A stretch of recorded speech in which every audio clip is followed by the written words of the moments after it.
जानना चाहती हूँ कि हम सिचुएशन को बिल्कुल ऐसे कैसे देखें कि हमें सिचुएशन से बाहर निकलना है।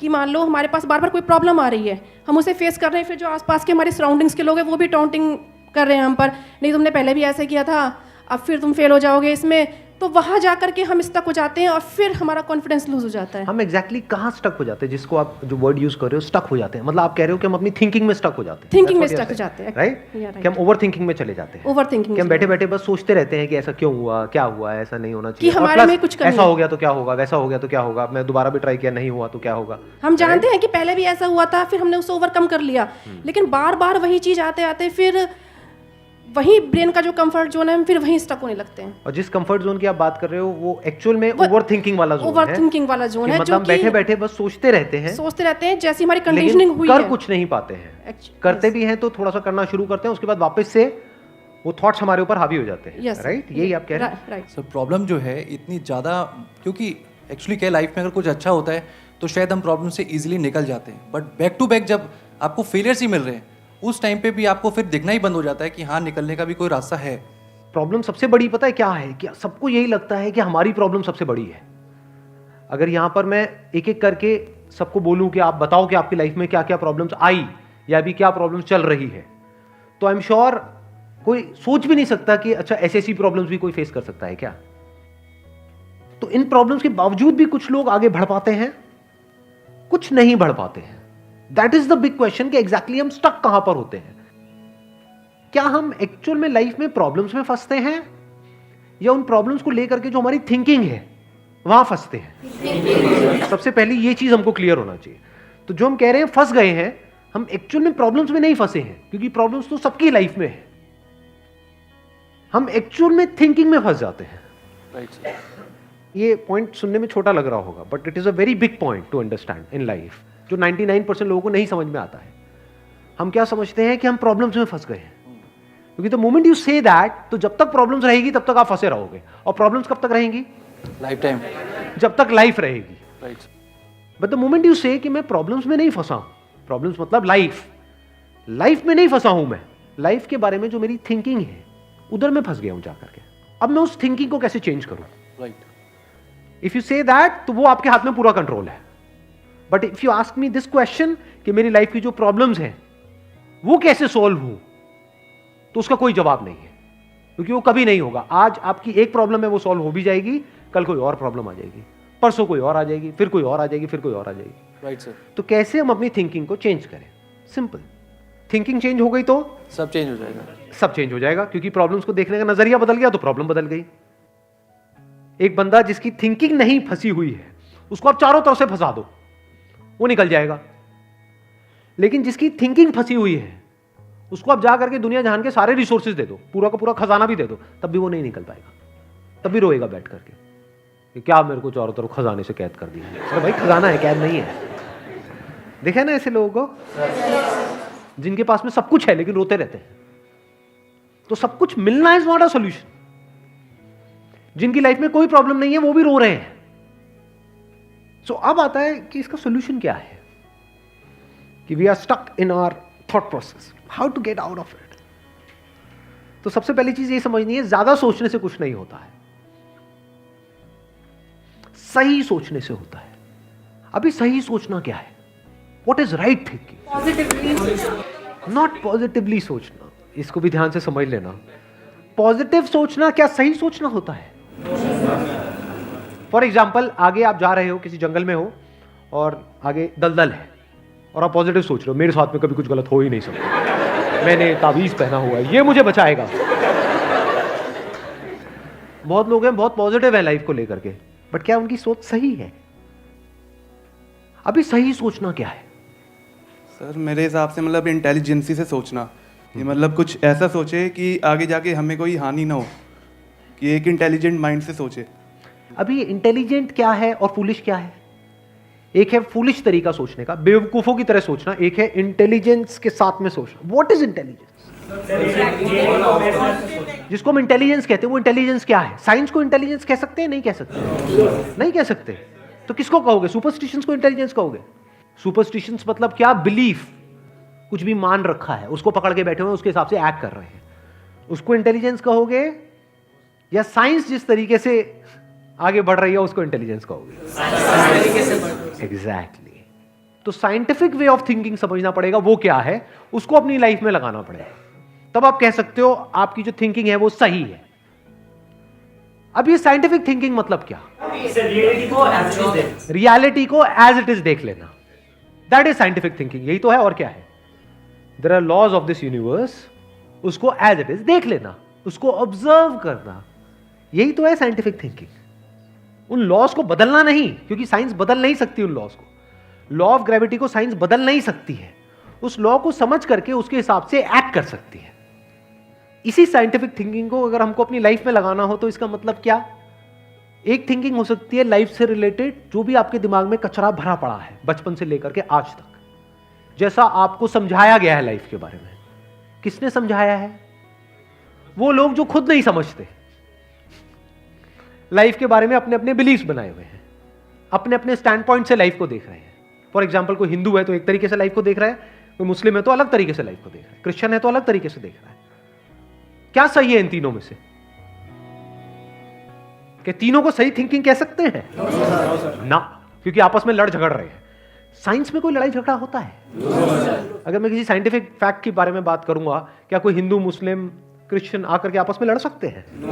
नहीं। तो ये सही थिंकिंग है। एक है जो हमें सही लगता है, एक है जो सही होता है। दोनों में जमीन आसमान का फर्क है। एक है जो आपको सही लगता है, एक है जो सही है। तो साइंटिफिक थिंकिंग का मतलब क्या, अगर इसको हमको लाइफ में लगाना हो तो, यानी लाइफ को आप एज इट इज देखो, ऑब्जर्व करो, फिर उसके बारे में सोचो। This is scientific thinking. और ये जो फंडा जिसकी मैं बात कर रहा हूं, इसको आप लाइफ के किसी भी एस्पेक्ट में लगा सकते हो। इसको बिजनेस में लगा सकते हो, इसको जॉब में लगा सकते हो, इसको रिलेशनशिप में लगा सकते हो, इसको हेल्थ में लगा सकते हो। बिजनेस क्या है अगर रियलिटी को एज इट इज देखना नहीं है तो? सारे झूठे भरे हैं। अब ये जो आपने कहा कि बिजनेस में सब झूठे भरे पड़े हैं, क्या ये सच है या आपका अपना एक स्टैंड पॉइंट है? बिल्कुल झूठे हैं लोग सारे। अभी इन्होंने बोला कि बिजनेस में सब झूठे भरे पड़े हैं।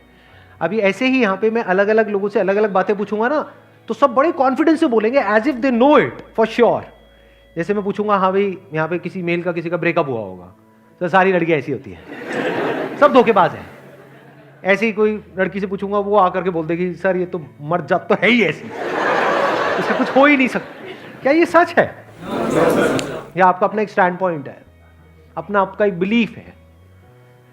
तो ध्यान से समझ लेना, इसका जो सबसे पहला स्टेप है वो है अंदर जो भी कुछ पड़ा हुआ है आपके, जो भी आपने मान रखा है उसको छोड़ दिया। अब आप हल्के फुल्के हो गए, अब एज इट इज देखा लाइफ को, लाइफ को ऑब्जर्व किया as life, not my life. For example, anger, क्या एंगर आपका है? बट आप एंगर का सोल्यूशन कैसे निकालते हो? मुझे गुस्सा आता है, मुझे गुस्सा नहीं करना है। कभी भी आप एंगर का ऐसे सोल्यूशन निकाल ही नहीं सकते। सिर्फ आपको आता है गुस्सा या सबको आता है? सबको आता है। तो क्या एंगर सिर्फ आपकी प्रॉब्लम है या एंगर एक लाइफ की प्रॉब्लम है? Fear, if you can look at fear, not your fear और माई फियर, फियर, डर है ना, वो डर क्या है? Can you look at it? इसको बोलते हैं साइंटिफिकली चीजों को देखना। रिलेशनशिप, नॉट माई रिलेशनशिप और योर रिलेशनशिप, रिलेशनशिप। तो इस तरह से जब हम चीजों को देखते हैं ना, not from a subjective point of view but from an objective point of view, जैसे एक साइंटिस्ट देखता है, जैसे एक साइंटिस्ट ऑब्जर्व करता है, वहां पे ना खुश हुआ जाता है, ना परेशान हुआ जाता है, ना पॉजिटिव हुआ जाता है, ना नेगेटिव हुआ जाता है। This positive and negative is your stand point, is a subjective point of view. In objective reality, उसमें खुश क्या होना है और दुखी क्या होना है, वहां पर सब कुछ क्लियरली नजर आ रहा होता है। वहां पे कभी भी हमारी थॉट प्रोसेस स्टक नहीं होती है, हम फंस ही नहीं सकते। बिलीफ्स में आप गारंटेड फंसोगे। शॉर्ट टर्म में वो अच्छे लग रहे होते हैं क्योंकि वहां पे कंफर्ट मिलता है। जो भी हमने मान रखा है, अगर उसको पकड़ करके हम बैठे रहें और उसमें गोल गोल घूमते रहें तो बड़ा कंफर्ट मिलता है, लेकिन आगे जाकर के वो हमको फंसा देता है, एंटैंगल्ड कर देता है। बट जो रियलिटी है वो धीरे धीरे धीरे धीरे आपको आजाद करती रहती है, जितना आप रियलिटी को समझ जाते हो उस लेवल तक। यानी कि अगर इसको मैं पूरा समअप करूं, जो भी मैंने अब तक कहा है उसको, ये सेशन शुरू कहाँ से हुआ था? फेलियर से हुआ था कि एक के बाद एक हमने लाइफ में बहुत सारे फेलियर्स फेस करे हैं। तो अब अपने फेलियर्स को ऑब्जर्व मत करो, अपने को बीच में से हटा दो, ऑब्जर्व करो ये जो फेलियर्स हैं ये क्या है। तो you will start seeing the nature of those failures, you will start seeing the causes of those failures. For example मेरी लाइफ है, अगर मेरे को उसको ऑब्जर्व करना है, दो तरीके हो सकते हैं। एक ये, अब मैं अपनी लाइफ में थोड़ा सा जा रहा हूं जिससे कि आप उसको रिलेट कर सको। मैंने पास में कुछ गलतियां करी, बहुत बड़ी बड़ी गलतियां करी, मेजर लॉसेस हुए। तो एक एंगल तो ये हो सकता है मैं ऐसा कैसे कर सकता हूं। दूसरा ये है कि मैं ऑब्जर्व करूं कि एग्जैक्टली वो गलती क्या थी और उसका कॉज क्या था। तो वो दिख जाता है, अच्छा उस टाइम पे वो ग्रीड बहुत ज्यादा हावी हुई पड़ी थी। अच्छा ग्रीड क्यों हावी हुई पड़ी थी? इतना लालच क्यों आया हुआ था कि हाँ ये करना है, ये करना है, ये करना है, ये क्यों आया हुआ था? और ये बचपन से ऐसी कंडीशनिंग हुई पड़ी थी, बचपन से घर में यही सारी बातें सुनी थी। तो इसलिए I was acting out of that information जो मेरे अंदर फीडेड थी, and that was not correct information. वो सारी इंफॉर्मेशन गलत थी, जिसकी वजह से मैंने जल्दी से एक्ट किया, बिना सोचे समझे, बिना सही थिंकिंग के एक्ट कर दिया, उस वजह से जाकर के फंस गया। तो मुझे उस बंदे ने नहीं फंसाया, मैं खुद फंसा अपने लालच की वजह से। तो अब ये क्लियर हो रहा है हम कैसे देखते हैं। तो वंस वी सी दैट, तो अब मैं उससे पूरी तरह से फ्री हो गया, because I understood something which is very basic in life, जिसकी वजह से पूरी की पूरी लाइफ एक अलग ट्रैक पे निकल गई। क्या समझ आया? कि कभी भी ग्रीड से एक्ट नहीं करना है। अब इसको हम समझते हैं, कैसे समझते हैं? मॉरल साइंस की बुक से। वो सब बकवास है, ये लालच नहीं होना चाहिए, सबके अंदर लालच भरा पड़ा है, बट लालच हमको कैसे फंसाता है, इसको ऑब्जर्व किया अपनी गलतियों के बेस पर, और फिर समझ आया अच्छा ये होता है। लालच से ग्रोथ नहीं होती है। लालच से आप पैसा कमा सकते हो, बट उसको आप ग्रोथ नहीं कह सकते, क्योंकि आप डिग्रेड हो रहे हो, तो आप एक्चुअल में ग्रो नहीं कर रहे हो। एक्चुअल ग्रोथ में उसको कह सकता हूं जो होलिस्टिक ग्रोथ हो, उसको ग्रोथ बोल सकते हैं। आपने पैसा तो कमा लिया, लेकिन डर में जी रहे हो कि मैंने इतने घपले कर दिए हैं, अगर किसी ने पकड़ा गया तो पता नहीं क्या हो जाएगा, क्या फायदा ऐसी लाइफ का। उसको आप ग्रोथ कहोगे? Can you call it growth? ना। तो लालच से ग्रोथ नहीं होती। तो ये चीजें समझना बारीकी से, step by step, step by step, तो आप गलतियों का पूरा नेचर समझ सकते हो। The nature of mistakes, the kinds of mistakes, the types of mistakes, और उनके कॉजेस क्या होते हैं।